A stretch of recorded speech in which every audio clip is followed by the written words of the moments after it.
Hello students, how are you all? I hope you all are safe and protected at your home. Today, we are going to learn about rulers and their buildings. Before that, let us just quickly revise the chapters we have already done.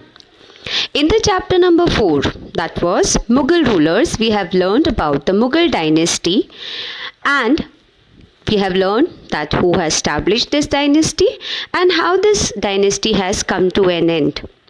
We have also learned about the great love of these rulers, be it Jahangir, Shah Jahan, Akbar or any other Mughal ruler, had love for the art and architecture.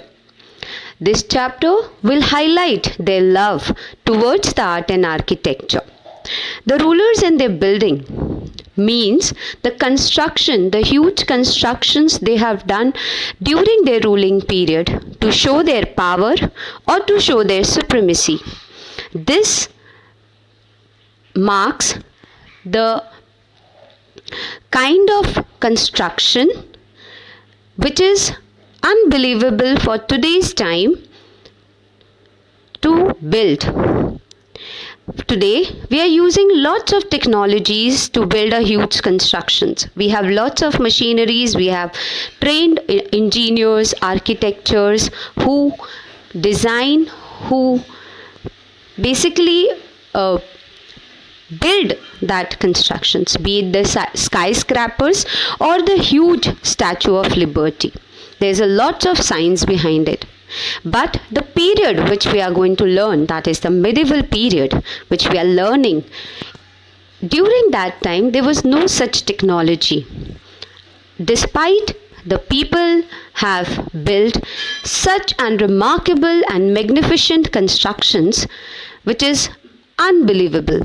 It is very hard to believe that how they would have done such constructions. The huge, tall Qutub Minar, the very magnificent Taj Mahal, and the construction of entire city of Fatehpur Sikri. They are the remarkable ones in the period of history.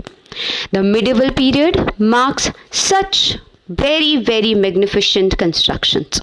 Now let us start learning the chapter.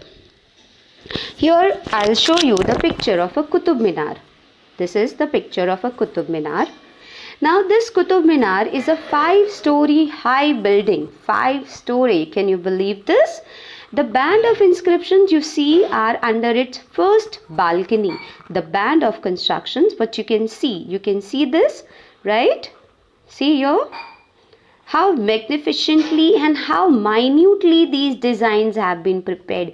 Can you see all these small designs which are done over a band, and they are not circular, they are not in a simple shape. They have been carved out in a very artistic manner. Here you can see a V shape, then you can see a circle shape, and beneath to that you can see these small windows prepared with very fine architecture. Engravings are done onto it, marking the balcony very magnificently. You can see this band. This band is actually these are the ayats of Quran which are written over here. Ayats, जैसे हिंदू धर्म में श्लोक होते हैं, उसी तरह से कुरान में आयतें होती हैं जो वो पढ़ते हैं. तो ये जो बैंड आपको यहाँ पे दिख रहा है, बेसिकली ये आयतें लिखी हुई है उर्दू में. ठीक है, आप ये भी बैंड देख सकते हैं. उसके नीचे फिर से 3 बैंड बने हुए हैं, and then you can see the another band also. Likewise, the entire Quran has been inscribed over the Qutub Minar. Now this Qutub Minar was constructed by Qutbuddin Aibak and the rest by Iltutmish around 1229. Qutbuddin Aibak, the ruler of the slave, the establisher of the slave dynasty. We have learned about him in chapter number 3. Do you all remember this thing? Yes, so he has started the construction but he could not complete, and before that he died. So his son-in-law Iltutmish, the next ruler of the slave dynasty, has completed it by 1229. Over the years, it has been damaged by lightning and earthquakes, but they have been repaired by Alauddin Khalji, Muhammad Tughlaq, Firoz Shah Tughlaq, and Ibrahim Lodi. Though the rulers belong to some other dynasty, but they always have respected the kind of a construction done by the previous dynasty.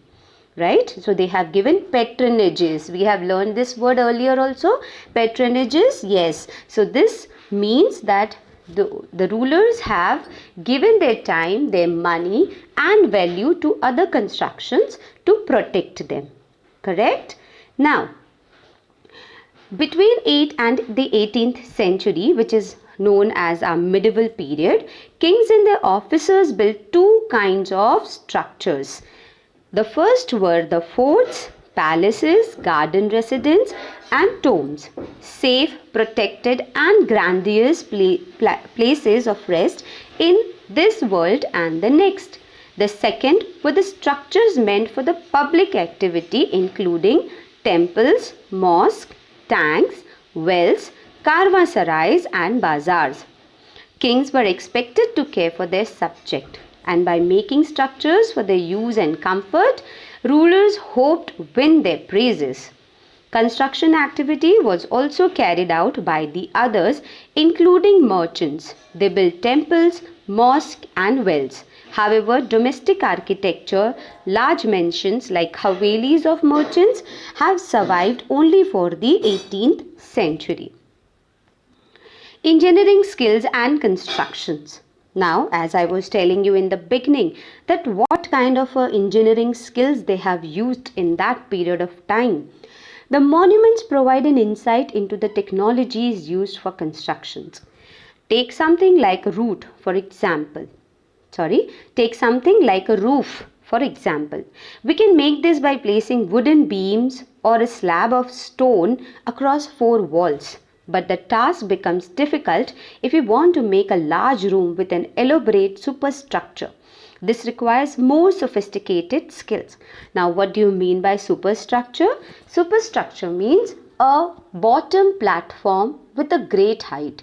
Taj Mahal आप सभी ने देखा है, ताजमहल के bottom पे एक ऊंचाई पे पूरा प्लेटफॉर्म बना हुआ है और उस प्लेटफॉर्म के ऊपर ताजमहल को बनाया गया है. तो जो बॉटम प्लेटफॉर्म होता है उसे हम सुपर स्ट्रक्चर कहते हैं. Understanding? Between the 7th and 10th centuries, architects started adding more rooms to their constructions, more doors and windows to the buildings. आपने हवा महल के बारे में सुना होगा, उसमें कितनी सारी 16,000 खिड़कियां हैं. तो this is how they have kept on adding to their constructions. Roofs, doors and windows were still made by placing a horizontal beam across 2 vertical columns. दरवाजे किस तरह से बनाए जाते हैं? 2 वर्टिकल कॉलम्स होते हैं और उसके ऊपर एक बीम रखी होती है. तो उसी पैटर्न में वो अभी तक बनाए जा रहे थे. A style of architecture called trabete or corbelled. This is this style whereby 2 columns are there और उसके ऊपर एक बीम रखी जाती है. उसे हम क्या कहते हैं?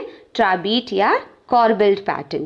Between the 8th and 13th century, the trabete style used in the construction of temple, mosque, tombs and in buildings attached to large stepped wells, बावलीज.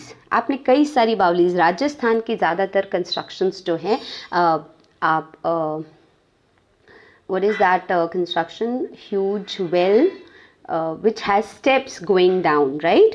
So इस तरह की बावलीज बनाई जाती थी जिसमें आप नीचे की तरफ आसानी से पानी लेने के लिए जा सकते हैं. आप ये वाला फिगर 2b देख पा रहे हैं. यहाँ पे उसे थोड़ा सा टोम स्ट्रक्चर दिया गया है, बट यहाँ पे ये जो मेन बेसिक स्ट्रक्चर है that is the trabeate structure which is known as corbelled. Okay, the 2A is a screen in the Quwatul Islam Mosque, Delhi, which was built around late 12th century, and the corbel technique used in the construction of the screen. You can see this over here. Students, this is all for today. We will continue about the Indian temples constructions in the next class. Thank you for the day. Have a nice day.